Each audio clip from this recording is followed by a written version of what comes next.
Hello and welcome to Magic the Gathering Online, your digital destination for all things Magic. When you create your Magic Online account, you get enough cards, event tickets, and new player points to get started on your Magic journey. Eventually, you'll want to grow your collection so you can build more decks and play in more events. When that time comes, you can either buy the booster packs or tickets you need from the Magic Online store or trade for the things you want.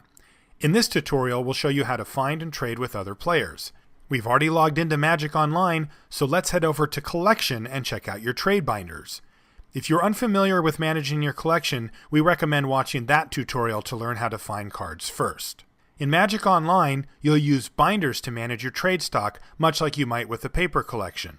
By default, you start with one active For Trade binder, where you'll add the cards and products you want to trade away, but you can add as many binders as you want. Maintaining your trade binders works like managing your decks. Your collection appears at the top, while your binders are at the bottom. Select the binder you want from the main display or from the categories on the left. Add cards by dragging them or double-clicking them. Right-clicking a card brings up additional options, like the ability to add all. Use the filters and the search field on the left to narrow your collection down to just the cards you want to add to your binder.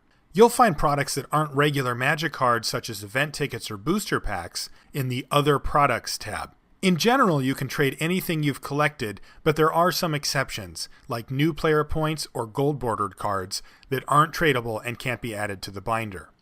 The Add Binder button lets you create additional trade binders to further organize your trade stock. Just enter a name, choose a binder image, and click OK. For example, you can have a binder for common cards, another for standard cards, and even another for trades with your buddies. The Properties button lets you edit information about the selected binder or set it as your active binder. Unlike your paper collection, a card can be in several binders at the same time, and if you trade it away, it will be removed from each binder it was in. Your wish list is a special binder that helps you find the things you're looking for during a trade. Just add cards and products to the wish list like you would with a normal deck or binder. Remember, if you're looking for items you don't have yet, you'll need to set your quantity slider to 0 to see them in your collection. As you collect the items on your wish list, they'll be removed from it. Magic Online automatically saves your changes, so your wish list and binders are always ready to go when you are. After you've set up your binders, it's time to head over to Trade. Here, players post listings for cards and other products like event tickets and booster packs. You'll see each player's username and their trade post to the right. The total number of available trade posts is listed at the top and changes as you filter them. The search field lets you find specific players or cards and will highlight the search terms used in the results area. Previous Trade Partners shows you the active posts from players you have traded with before, while Buddies shows you the posts made by players on your buddy list.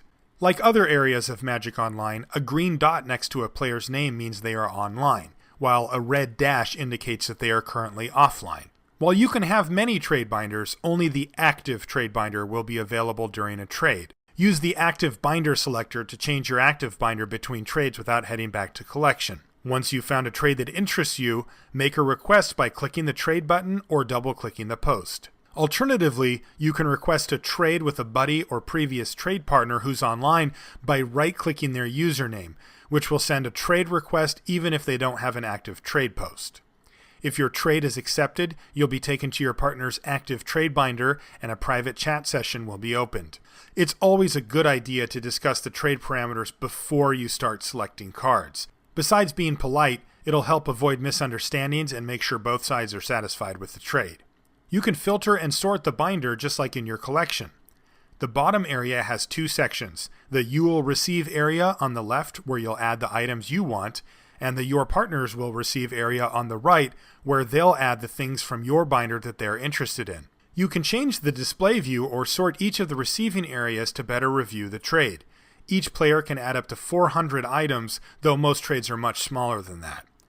If you need more room to see everything in the trade, enlarge the area by adjusting the dividers. Open the Quantity dropdown and select Compare to Wish List to filter the results down to the cards that are both on your wish list and in your partner's binder. Items on your wish list are set and version specific, so you'll need to watch your filter choices to ensure that you're not accidentally hiding results.